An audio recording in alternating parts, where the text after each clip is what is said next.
Tensions continue to escalate in the Caribbean Sea as the showdown between the US and Venezuela intensifies. In the latest, the US Coast Guard has seized nearly 5,900 kilograms of cocaine in a fiery interception in the southern Caribbean as part of Operation Pacific Viper.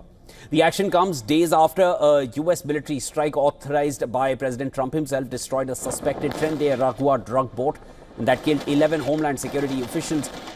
That killed 11 people.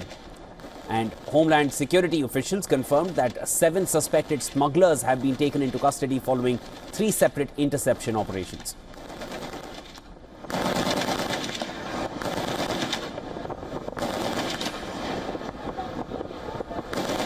The move signals a major shift in US counter-narcotics policy away from arrests towards the outright destruction of cartel ships.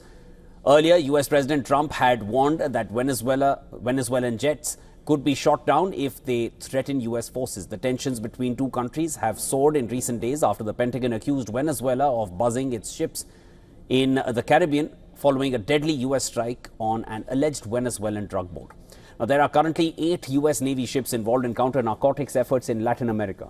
Just last week, United States had also ordered at least 10 F-35 stealth fighter jets to Puerto Rico in order to bolster its counter-narcotics operations in the southern Caribbean. Venezuelan Vice President Delcy Rodriguez has expressed skepticism about the U.S. and its intentions to deploy warships near Venezuela's coasts to combat drug trafficking. She said that cocaine is primarily trafficked through the Pacific Ocean, not the Caribbean, where the U.S. has increased its military presence. Vice President Rodriguez implied the U.S. naval deployments were misplaced. These ships that intend to scare Venezuela should be in the Pacific Ocean if they really want to combat and avoid cocaine arriving in the United States of America.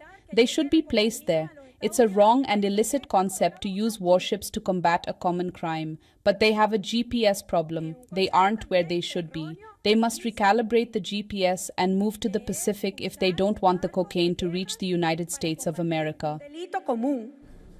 In a related development, U.S. Defense Secretary Pete Hegseth, during a visit to Puerto Rico with the nation's top general, has declared that American forces in the Caribbean are not on training duty but on the front line of a crucial counter-narcotics operation, a real-world battle to defend U.S. interests and stem the flow of drugs.